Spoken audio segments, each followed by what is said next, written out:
22 मार्च 2020 रोजी घोषित करण्यात आलेल्या कोरोनाच्या पार्श्वभूमीवरील जनता कर्फ्यूनंतर महाराष्ट्रच नव्हे तर संपूर्ण भारतभरामध्ये लॉकडाऊन लावण्यात आले होते। याच पार्श्वभूमीवर अमरावती जिल्ह्यातील चांदूर रेल्वे नजीक असलेल्या मालखेड तलाव येथील पर्यटन केंद्र सुद्धा पर्यटकांसाठी पूर्णपणे बंद करण्यात आले होते।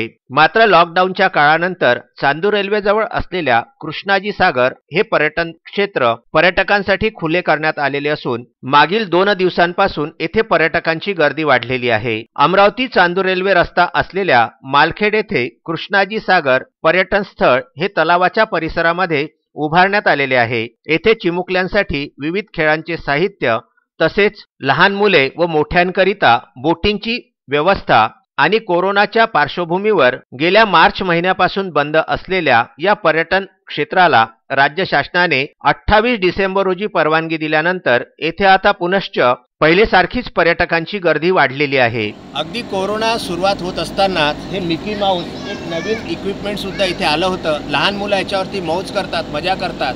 मात्र कोरोनाच्या पार्श्वभूमीवर हे तसंच्या तसं होतं। हे पुनश्च आता सर्व पर्यटकांसाठी खुलं करण्यात आलेलं आहे। लहान मुलांना या मिकी माऊसवरती बसून याच्यावरती उड्या घेऊन अतिशय आनंद मिळतो। असा हा मिकी माऊस हा सुद्धा पर्यटकांच्या सेवेमध्ये इथे दाखल झालेला आहे।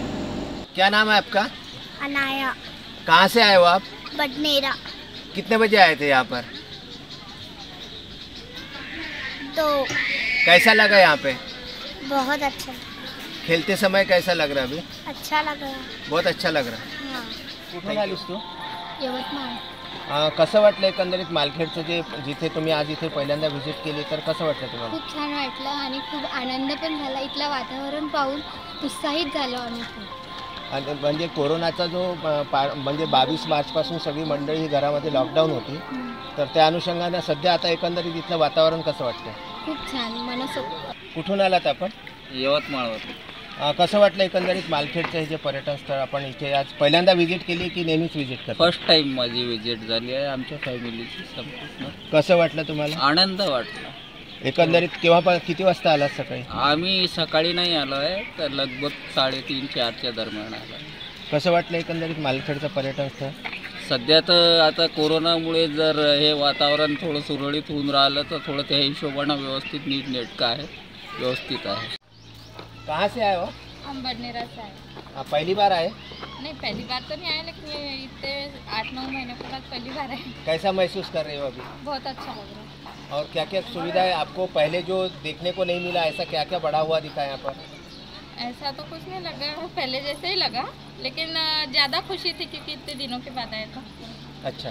हाँ। और पूरी फैमिली है आप? हाँ।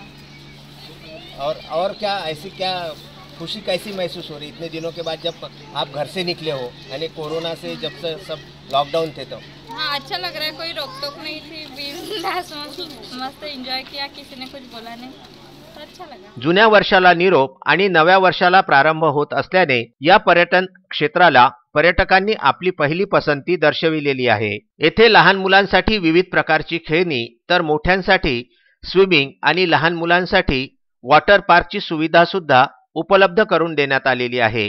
शिवाय संचालकांना फोन करून येथे निवासाची सुविधा सुद्धा उपलब्ध करण्यात आलेली असल्याची माहिती कृष्णाजी सागर पर्यटन स्थळ मालखेड येथील संचालक गजानन खंडार यांनी विदर्भ न्यूजशी बोलताना सांगितले। सर्वात महत्त्वाची गोष्ट की आपले जे कर्मचारी होते ते आज सुद्धा आपण कायम ठेवलेले आहे, याच्याबद्दल म्हणजे आम्ही विदर्भ न्यूजच्या वतीने आपलं हार्दिक अभिनंदन करतो। सर्वप्रथम आता 28 तारखेला जेव्हा हे मालखेडचं पर्यटन स्थळ सुरू झालेलं आहे तर एकंदरीत लोकांचा रिस्पॉन्स कसा मिळतो आहे? 28ला जसं सुरू झालं तसं जाहिरात आमची थोडी कमी पडली सुरू करण्याचा। आम्हाला बरेचसे फोन येत होते कधी चालू करणार आहे कधी नाही, जाहिरात नसल्यामुळे तितका एकदमचा फारसा रिस्पॉन्स मिळाला नाही, तरी पण लोकांचे फोन येत आहे। आता आम्ही थोडं जाहिरात केल्याच्या नंतर आणखी पुढे त्याला चांगला रिस्पॉन्स मिळेल असं आम्हाला आशा आहे। ही जे 22 मार्चचा लॉकडाऊनचा जो काळ जेव्हापासून लॉकडाऊन लागलं आणि तेव्हापासून आपल्या मालखेड पर्यटन स्थळ जे होतं तर ते पूर्णपणे बंद करण्यात आलं होतं शासनातर्फे।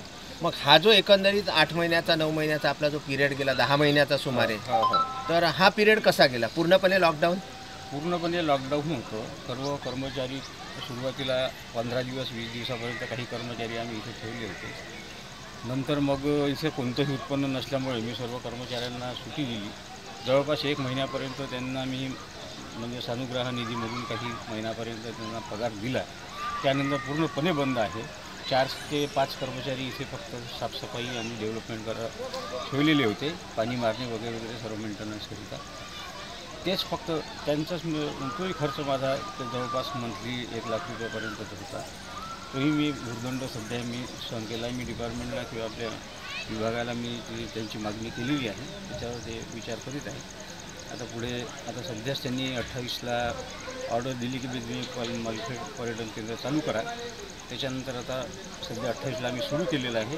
आणि त्यानंतर हे ज्या पुढच्या ज्या काही बंदच्या काळातल्या हे बाबी आहे त्याच्याशी आमची वाटाघाटी चालू आहे. मालखेडचं हे पर्यटन स्थळ म्हणजे संपूर्ण विदर्भासाठी समृद्ध असं पर्यटन स्थळ हे मानलं जातं. कारण मालखेड येथे असलेला भव्य दिव्य तलाव, त्याच्यामध्ये असलेलं बोटिंग, शिवाय या मालखेड पर्यटन स्थळावरती विवाहाची व्यवस्थासुद्धा करण्यात आलेली आहे, निवासाची व्यवस्थासुद्धा करण्यात आलेली आहे. इथे जेवणाचीसुद्धा व्यवस्था आहे आणि वेगवेगळ्या प्रकारची खेळणी आणि मनोरंजनाची साधनेसुद्धा इथे उपलब्ध करण्यात आलेली आहे.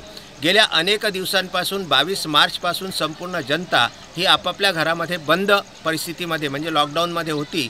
मात्र आता हे पर्यटन केंद्र सुरू झाल्याने विदर्भामधील सर्व पर्यटकांना परत आपल्या आवडत्या मालखेडचा आनंद उपभोगता येणार आहे. कोरोनाच्या पार्श्वभूमीवर मालखेड येथील पर्यटन क्षेत्र हे जरी पर्यटकांकरिता पूर्णपणे बंद करण्यात आले होते, तरी मात्र येथे असलेल्या अनेक कर्मचारी यांना या मालखेडच्या संचालक मंडळाने आपल्या सेवेमध्ये कायम ठेवले होते. हे विशेष. तुम्ही इथे केव्हापासून काम करता? 2 वर्ष. आणि आता जसं समजा लॉकडाऊन लागण्याच्या पूर्वीचा जो काळ होता आणि आता, तर या लॉकडाऊनमध्ये कसं राहिलं, म्हणजे तुमचं एकंदरीत जीवनयापन कसं झालं? मी 7 महिन्यापासून घराला गेलो लॉकडाऊनमुळं. तर आमची परिस्थिती बिकट असल्यामुळे मग आता साहेबांना मग विनंती करून चालू झाला आमचा. तर मी साहेबाला विनंती केली बा की 28 तारखेला खुलते आणि मला बोलावलं. मी याच्यात नाईटला डे नाईट असतो चौकीदारा 3 वर्षापासून.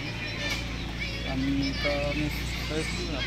आता जेव्हा 28 तारखेला खुललं तर आता एकंदरीत लोकांचा ओघ कसा वाटतो? लोकांचा हा कल थोडा कमी झाला, पहिल्यासारखा नाही आहे. बरं, आता हळूहळू वाढायचे चान्सेस दिसतील तुम्हाला? थोडं चान्सेस दिसून राहिले. कधी गर्दी असते, कधी निवडच डाऊन होते, कधी कधी भरपूर गर्दी होते. येथे विपुल व्यवस्था करण्यात आलेली आहे. हे पर्यटन क्षेत्र सुरू झाल्यामुळे अमरावती, पुलगाव, यवतमाळ, तिवसा, वर्धा, नागपूर येथे येऊन पर्यटकांनी 2 दिवसांमध्ये आपली हजेरी लावलेली आहे. निसर्गरम्य असा हा परिसर असून पर्यटकांना उत्तम प्रकारे भोजनाचा आस्वाद घेण्यासाठी आणि निवासाची सुद्धा 28 तारखेपासून आपलं हे जे पर्यटन केंद्र ओपन झालेलं आहे, तर लोकांचा ओघ कसा आहे आणि सध्याच्या आपल्या कॅन्टीनमध्ये कुठले कुठले पदार्थ आणि काय काय आपण जेवण देतो? सध्याला आमच्या कॅन्टीनमध्ये झुणका भाकर आणि भेळ असं फेमस असल्यामुळे झुणका भाकर खूप आवडीनं लोक येतात. इथे दूरदूरून पर्यटन येतात आणि त्याच्यामुळं आम्ही झुणका भाकर असा केंद्र आहे की झुणका भाकर असं गावठी म्हटल्यासारखं आहे. तर झुणका भाकर खूप चालतात. आमच्या इथं ठेचा वगैरे, पापड गिपड सलाद सगळं आहे. बाकी आईस्क्रीम आणि कोल्ड्रिंकमध्ये सगळं. एकंदरीत लोकांचा ओघ कसा आहे 28 तारखेच्या नंतर? तसं पाहिलं तर भरपूर आहे. आता आमचं सगळं चालू झालं त्याच्यामुळे पर्यटनाची खूप वाढत आहे.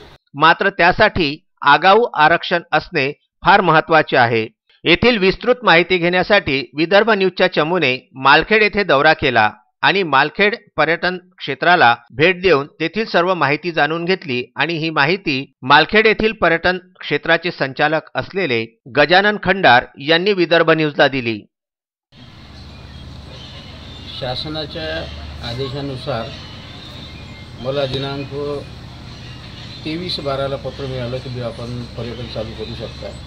त्यांनी मला अटी व शर्तीच्या आधारावर त्यांनी सांगितलं की अशा अटी व शर्ती आधी राहूनच तुम्ही पर्यटन चालू करू शकता. त्यामुळे मी त्यांना हे असं कळवलं की बा मला हे सर्व नव्यानं साफसफाई करून सुरू करायचं आहे. त्यामुळे मला 1-2 दिवस वेळ लागेल. त्यामुळे मी 28/12/2020ला चालू केलेलं आहे. येणाऱ्या पर्यटकाला माझी एकच विनंती आहे की बा जे काही आम्हाला नियम घालून दिलेले आहे त्या नियमाचं आपण पालन करावं. त्याचप्रमाणे आणि नव्यानं जे काही पर्यटक आहे आपल्या जिल्ह्यामध्ये म्हणा, ज्या 3-4 जिल्ह्यातून आपल्या इथे जे पर्यटक येतात त्यांना माझी एक विनंती आहे की आपण मालखेड पर्यटन केंद्राला अवश्य एकदा भेट द्या व याचा आनंद लुटावा अशी माझी इच्छा. विदर्भ न्यूजचे प्रतिनिधी, चांदूर रेल्वे येथील प्रतिनिधी असलेले बंडू आठवले हे आपल्यासोबत आहेत. एकंदरीत मालखेडचं जे 22 मार्चपासून लॉकडाऊनमुळे बंद पडलेला हा पर्यटनाचा जो एक विदर्भातलं सगळ्यात मोठं पर्यटन असलेलं हे जेव्हा बंद पडलं तर एकंदरीत काय परिस्थिती होती आणि आता कसं वाटतं? विदर्भातलं एकमेव असलेलं हे फार असं सुंदर आणि मनमोहक निसर्गानं भरलेलं हे एक मालखेड कृष्णाजी सागर पर्यटन स्थळ आहे.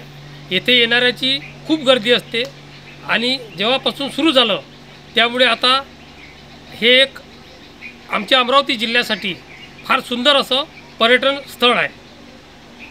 तर आता एकंदरीत हा जो लॉकडाऊनचा काळ गेला तर त्याच्यानंतर आता म्हणजे चांदूर रेल्वे किंवा आपल्या विदर्भातले बरीचशी मंडळी इकडे येतात तर त्यांना काय आवाहन आपल्याला करायचं तुमचं एक चांदूर रेल्वे वासी म्हणून, या गावचे रहिवासी म्हणून? कोरोनासारख्या महामारीच्या काळामध्ये अनेक लहान मुलं, आबालवृद्ध सगळे घरामध्ये असे कोंबून होते.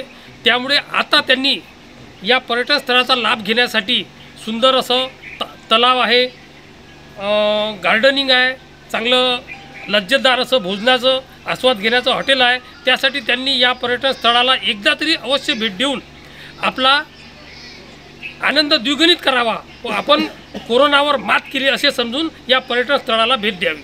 मार्चपासून लॉकडाऊनच्या पार्श्वभूमीवर, कोरोनाच्या पार्श्वभूमीवर बंद असलेलं मालखेड येथील प्रसिद्ध असं हे कृष्णाजी सागर पर्यटन स्थळ पुनश्च एकदा पर्यटकांसाठी खुलं करण्यात आलेलं आहे. त्यामुळे विदर्भ न्यूजने या ठिकाणी भेट दिली आणि येथील वास्तविक परिस्थिती जाणून घेतली. गेल्या 9 ते 10 महिन्यांपासून अनेक वेगवेगळे व्यक्ती वेगवेगळे घरामध्ये आपल्या बसलेले आहेत आणि लॉकडाऊनच्या पार्श्वभूमीवर आता कुठेतरी बाहेर निघायसाठी, पर्यटनाचा आनंद घेण्यासाठी आपण एकदा तरी मालखेडला भेट देण्यास काहीही वावगं नाही. कोरोनाचे सर्व नियम पाळून हे मालखेडचं पर्यटन केंद्र पुनश्च एकदा पर्यटकांच्या सेवेमध्ये काही नवीन घडामोडींसह सज्ज झालेलं आहे.